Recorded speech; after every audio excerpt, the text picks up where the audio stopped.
Hello and welcome to this podcast brought to you by Just, the UK's first enforcement market integrator, and Aram, which has been helping organisations to prevent and resolve problem debt for over 25 years, with me, your host Steve Coppard. In this series, we'll be shining a light on issues that impact the debt industry by discussing topics as diverse as numeracy, illegal money lending and behavioural insights. It's time to grab a cuppa as we give credit where credit's due to our expert guests. For this episode, I was down in Lewes on the south coast to visit Ben Perkins at Plain Numbers. Numeracy was identified by the FCA as one of the risk factors for consumers of financial services that should be addressed in attempts to recognise consumer vulnerability. In fact, nearly half of the working age population in the UK has the expected numeracy level of a primary school child. And narrowing that down a bit, the FCA itself found that 34% of adults in the UK have poor to low levels of numeracy involving financial concepts. With Consumer Duty placing an onus on firms to communicate information in as simple a way as possible, I wanted to find out more. Let's dive straight into the interview and find out about Ben's expertise in this area. Hello and welcome to this edition of Credit Where Credit's Due. So, Ben. Hi everyone, I'm Ben Perkins. I'm the head of partnerships for Plain Numbers, and Plain Numbers is an organisation which you might not have heard of, but what we do is we work with organisations who communicate numerical information to help them to simplify that information with the goal of having more of their customers or readers or clients, whoever they might be, understanding that information. So we work a lot with financial services organisations, for example, major pension providers, major insurance companies, but also across sectors like utilities and debt management as well. What we aim to do is to improve the way that numbers are communicated everywhere, because we know that so many people, in fact up to half of the population, struggle with numbers and have numeracy levels expected of a primary school child. And therefore it makes it a really difficult experience for them in managing their finances if so much of the information is numerically complex. So our end goal is to change that and make sure that more people can understand the key information so they make the right decisions that work for them. What does it look like in a real person's life? How does that actually translate into an experience for somebody? Yeah, I think that's a really, really important question. And I think the first thing to mention is that there's the skills shortage, perhaps, that I mentioned that some people are a part of. But for lots of people who are included in that, but also who might not be included in that, they experience this idea called maths anxiety, which is this fear or tension or panic or stress which comes over us when we see lots of numbers. And I'm sure lots of people listening will be able to relate to that on some level. And the way that those two things, the poor skills and the maths anxiety, can translate into an experience can be that people might disengage with their finances altogether. So, for example, if something makes us feel anxious or uncomfortable, we tend to avoid it. Obviously, that can lead to debt problems. It can lead to burying our head in the sand around some of the issues we have. But also it can lead to uninformed decisions as well. So when we may think that we have the information that we need, or the firms that we are customers of think we have the information we might need, we might not, and therefore make a decision that actually is really bad for us financially. So, for example, maybe we aren't saving enough for our pension because we didn't understand the communication on how to do that and why it was important. But to give it a kind of real story, I've worked for many years with lots and lots of people who experience this maths anxiety effect. It's really, really common, but one lady that I spoke to stands out to me in particular. She was reaching out for debt support for the first time. She phoned up a advice line. Obviously, I won't name who they are because it could have happened at any advice line. And they asked her for information about her income and expenditure, as is relatively standard in these kind of phone calls. And she was stuck on income because she worked on shifts. She was paid weekly. So actually having to come up with an annual figure for what she earned was quite difficult if you hadn't already done the maths on it. But because she experiences this maths anxiety, she kind of described to me freezing up and feeling tense and embarrassed and feeling quite, maybe not being, but feeling quite pressured to come up with the answer, and she felt like she couldn't give the information.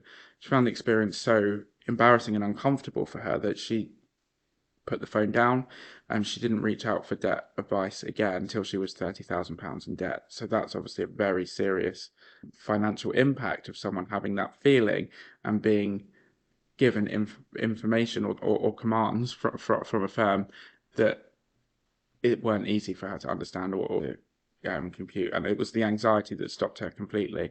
That can be the kind of the top end stuff, but in lots of other examples, people making maybe so important mistakes. So, for example, if they don't understand the insurance quote and therefore they are underinsured or they're paying too much, that can obviously have an effect on their finances as well. Just to relate on a personal level to that, I was looking for an insurance product last week, and it's nice to have flexibility in your products, but there were so many options that I just closed that site down and went to a different one because I just couldn't keep track in my own head. Is is it reasonable, do you think, to expect people to be able to engage and understand with the debt advice offering? Because that's obviously quite a standard but old school thing, asking for an annual income. Mm. Do we have too much of an expectation on people to be able to understand what debt advice require from them? Yeah, I think there's some fairness in that. I think obviously totally understand that everyone who is offering debt advice or money guidance of any form is doing so for all of the right reasons and is doing the best that they possibly can with that. But I do think it's an interesting question. Is it reasonable for people to expect people to understand it in its current form? I think what I would definitely say in response to it is that its current form isn't as simple as it could or should be, and therefore there is an onus on those that want to be supporting people to do things a little bit better. And I think it was interesting your example around the insurance piece.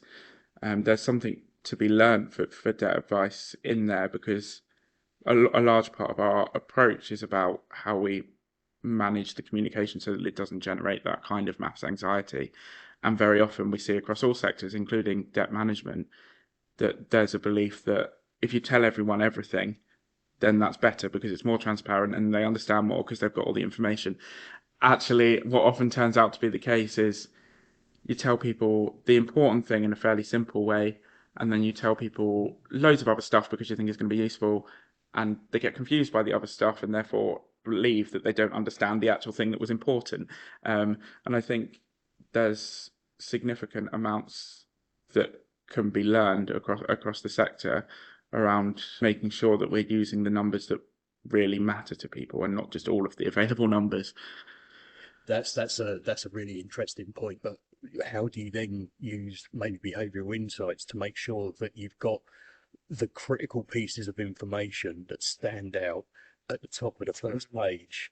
Yeah, and I think for a lot of firms across all sectors, but including those in the kind of debt advice area, there are areas of constraint where there's a legislative or regulatory requirement for some information to be given, which maybe isn't necessarily helpful information to the customer or helpful for the goal of consumer understanding. Perhaps some difficulty squaring those kind of regulations. But I also think that you're absolutely right in terms of, yes, we may have to give them some stuff, but let's give them something else then that they will understand. Let's give them a 2 paragraph summary. The main content of what's coming up is this, and these are the really key things you need to know. Here's the rest of it for your information. I saw a really good example of that recently. It was a local authority council tax bill. Mm. Now, I won't lie to you, Ben. When I get my council tax bill, I look at how much I have to pay every month. I don't look at the breakdowns. I might look at some of the increases, but it's a percentage of increase of this, and then it's a percentage increase of that. I haven't got time. How much have I got to pay every month? That's the one number I look at. So when people have fallen into arrears, what this particular local authority has done is if they've got vulnerability indicators for that person, then they send them a completely different letter with debt advice in a standalone box at the top. It says, we appreciate you may not be able to pay this right now. And it's a completely different tone to what we have come to think of a council tax reminder being. Yeah, it's interesting that you mention a council tax bill as an example because it's actually a piece that we use on our training for the people that implement the plain numbers approach, because we think that there are some particular difficulties around the standard way in which council tax is communicated. And you mentioned there a really good example. It's the amount you pay each month and maybe the amount you pay in total that you really, really want to know. But you quite often get this kind of disruptive information at the top about percentage increases and all that kind of thing. And while some customers may be interested in how much it's gone up by, there's a good example there of how we can make it easier for people by not giving them the percentage increase, just tell them how much it's gone up by, because otherwise you're leaving them to work that out. So one of the things that we think about in the collections and recovery space is the vast majority of people pay on time. And then you have what we would call self-clearances, so the people who pay with a nudge within a day or two, maybe their income was a day late. And then you have the people who generally we've seen with various studies over the years generally pay within 40 days. And we think that's largely because they probably couldn't afford it out of that month's money. The next month's come in, by the time a direct debit is processed or however it's been paid, it's around 40 days. You get another drop off. So you've got a very small cohort left who haven't paid after that stage, who would have all had the standard communications. So we're not saying do a bespoke letter for everybody. We're just saying in that really small cohort of people, that's the time when you would really want to drop in a bespoke letter. So that would be how I would think about it. From your perspective then, I guess you would say no, go upstream. Yeah, I think there's something interesting about the question about bespoking, because I think there's quite a powerful argument that rather than writing kind of bespoke pieces for different areas and different people have different characteristics or perhaps vulnerabilities, that if you just make the original thing better for everyone, then everyone will benefit. Having said that, though, where there is opportunity for bespoking and communication for better understanding or a better customer experience, I think we should be encouraging firms to think about, and the FCA has done this in the Consumer Duty actually, particularly the commercial firms rather than the advice firms, that if this was a sales process and you thought that there was an advantage to bespoking it, you would without thinking about it. So once they're post-sold, if there's an advantage there to them having a different message that they'll understand better, then you should act in the same way as if they were someone that you could make money from. And it's interesting to see the Consumer Duty using that kind of analogy for firms. And the firms that we work with are like that. That is what they do. That's the nature of people that sign up to work with us, that they're thinking about the customer. But I wouldn't argue that that's the case in all cases. I saw a piece last week from the FCA where they'd given out significant numbers of fines for financial institutions failing to tailor communications adequately for people for whom they should have known had particular vulnerabilities. And although it wasn't explicit, I've also heard the FCA talking recently about consumer duty becoming the lens through which they view all of the rest of the regulation. And the subtext of this piece that I read was it wasn't a good customer outcome. Yeah, I think it's really interesting where firms are at the moment in terms of the Consumer Duty, because there's been an interesting dynamic for me in that most firms, again, we work with particularly customer-centric firms, are welcoming of the concept and the idea and the notion of consumer understanding being a really important part of that. But the practicalities of what that means have been really difficult for firms. And I have some sympathy there actually, because yes, what we're trying to do is improve customer understanding, but there's a difficulty in what does good customer understanding look like. So if we think into our research around this area, we found across 5 randomized control trials with market leading firms who were quite good at communicating on the whole, we found that a third or less, roughly, of people were showing good understanding of an original communication.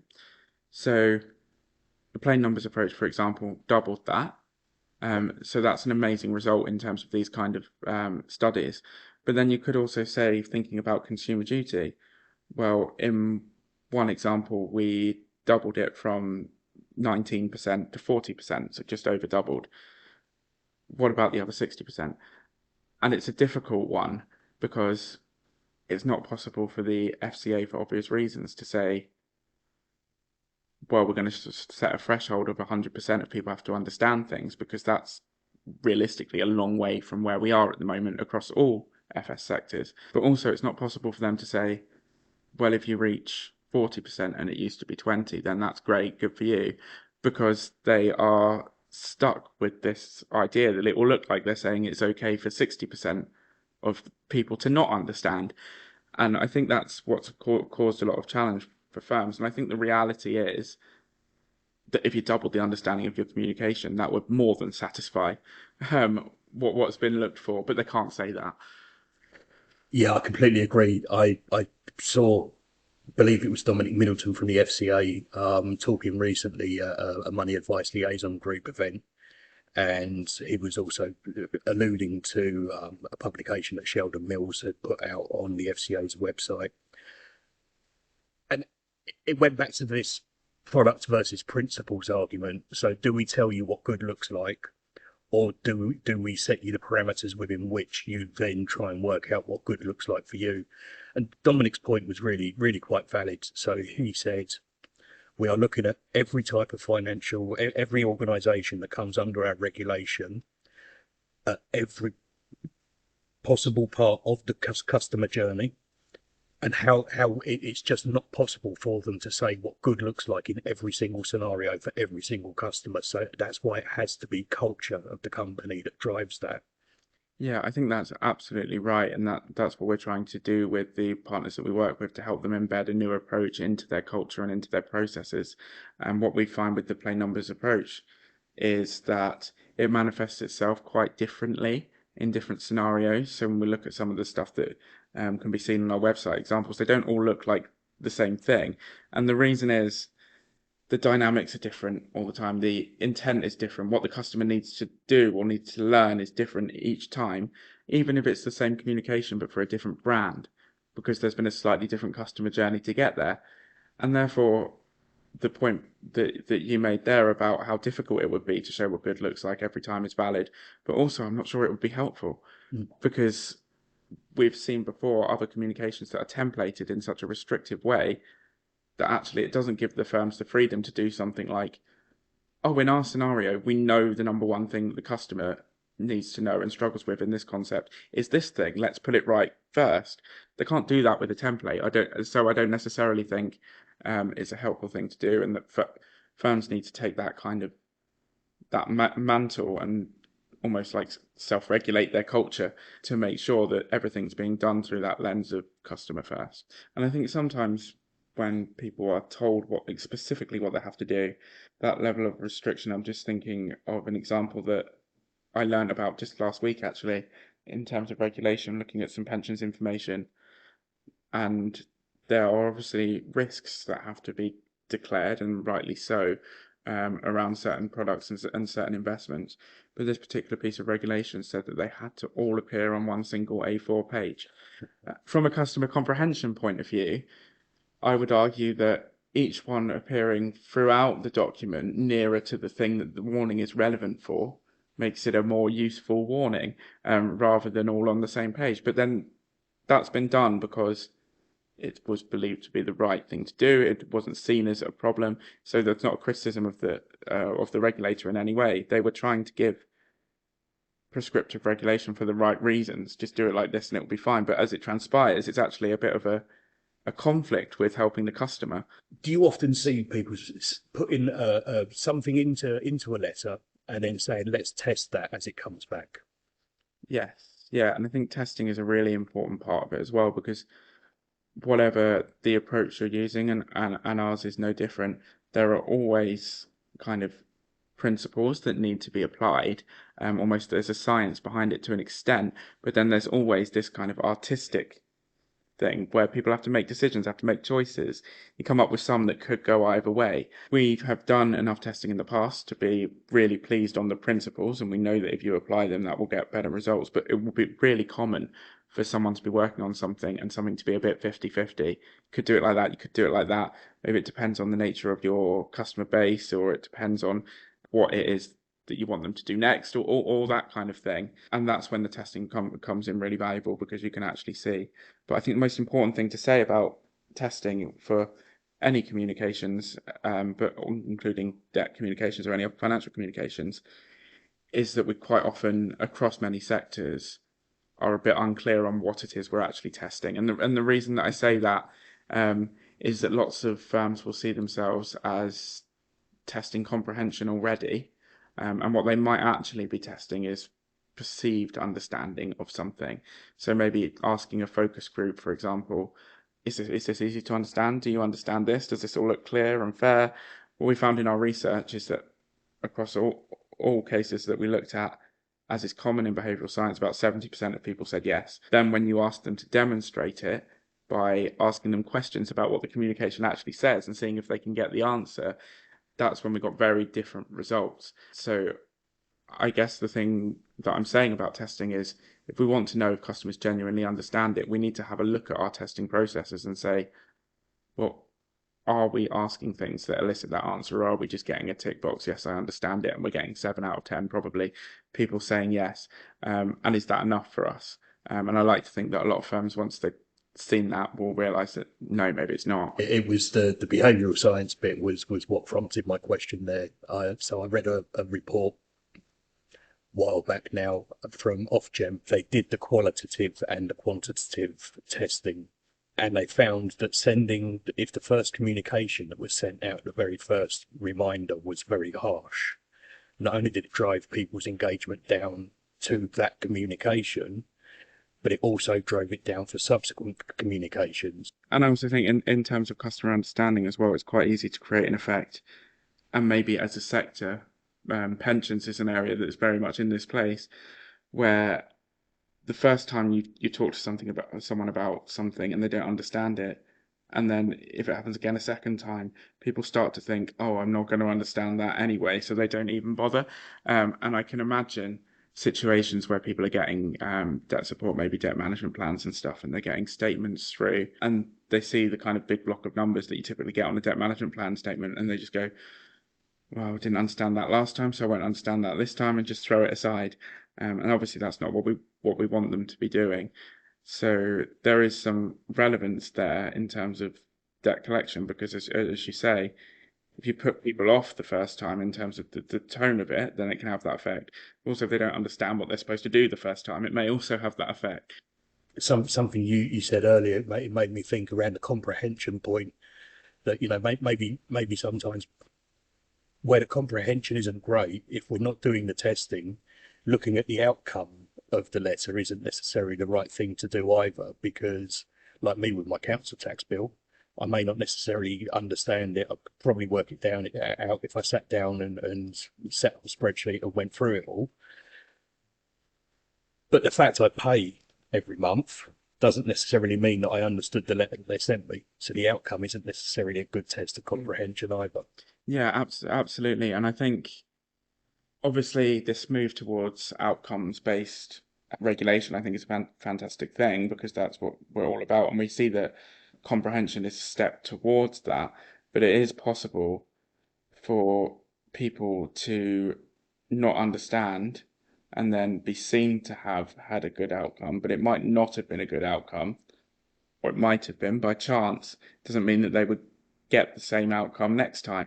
So, for example, if I'm buying an insurance product, you could measure that outcome in the short term of me getting this new home contents insurance, and I've estimated the value of my belongings, I don't know, £5,000 or something, got a good price, very happy, looks like a good outcome.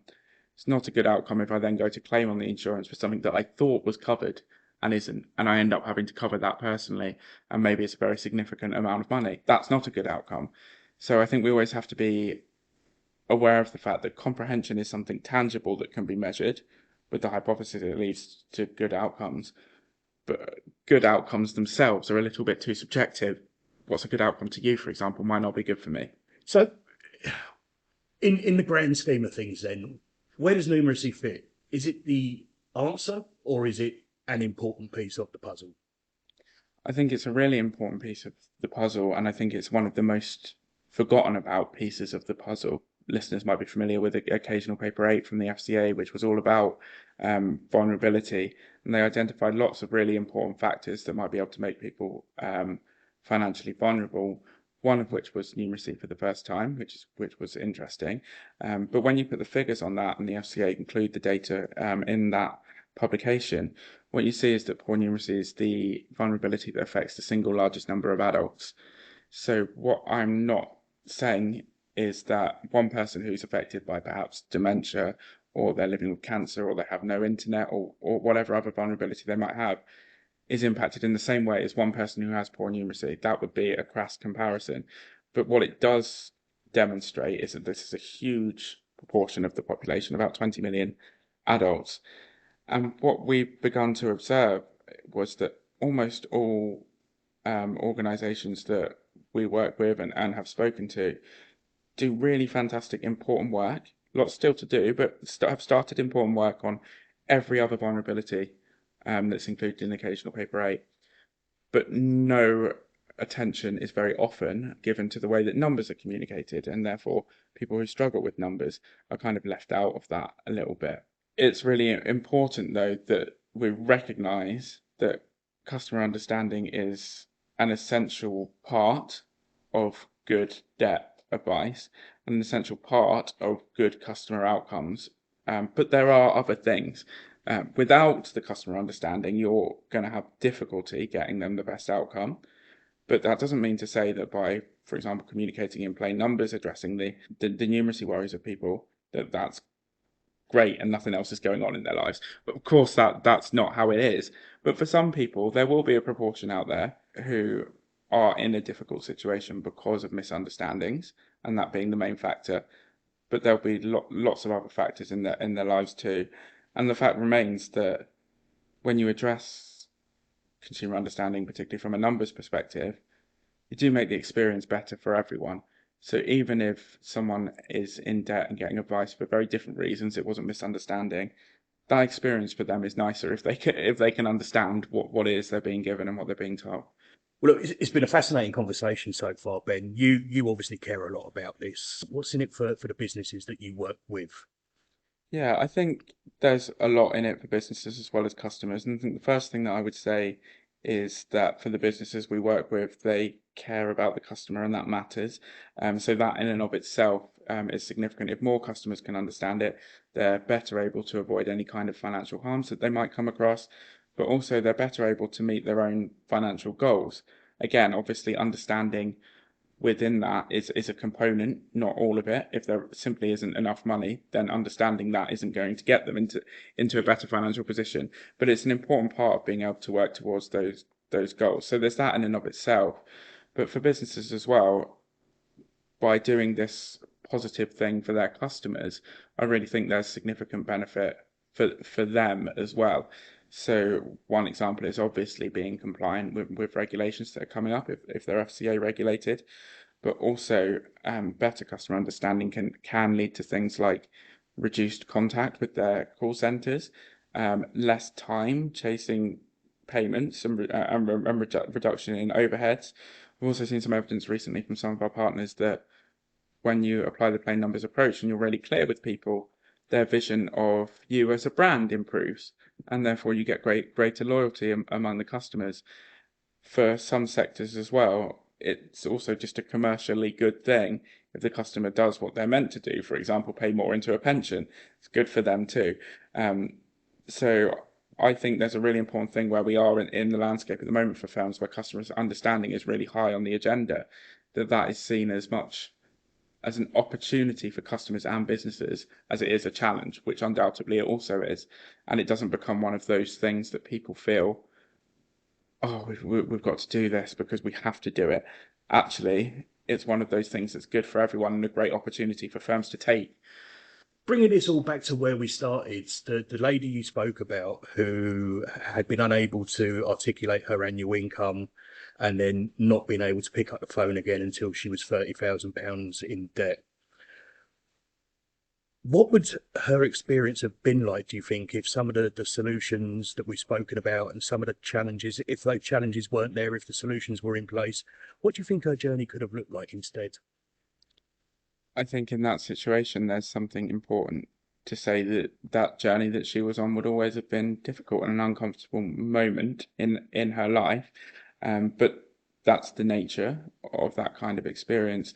What I think the key difference would have been is that if somebody on the phone just had or people writing letters about if it was a different scenario, had just a clearer understanding that for some people, A, numbers are difficult, but B, it causes this kind of emotive reaction that she had.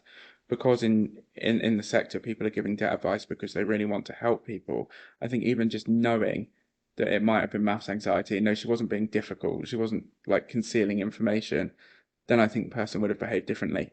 And they would have therefore given the customer the opportunity to have a completely different experience, which still would have had some bumps along the road, but I'm confident that had that incident not happened, because the communication was clearer and easier for her to deal with, that it would have been a smoother journey to debt relief.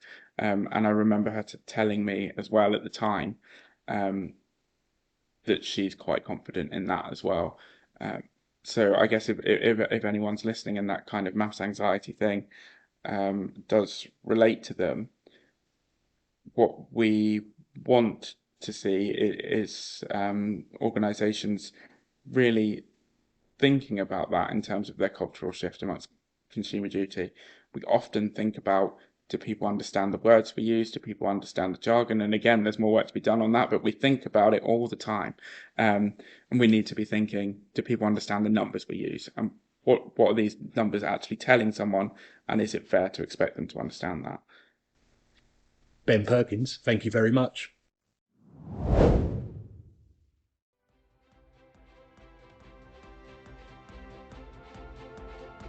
Thank you for listening to the podcast, and I hope you found it as insightful as I did. If you want to hear more great content from Aram and Just, then please subscribe on whichever platform you use to get your podcasts, or follow us on LinkedIn so that we can let you know when the next one is out. Until then, if you'd like to discuss any of the issues that were raised in this podcast, then please get in touch with me either on LinkedIn or drop me an email to stephen.coppard@aram.co.uk. Once again, my thanks to Ben Perkins and Plain Numbers for investing the time to talk to us, and goodbye for now.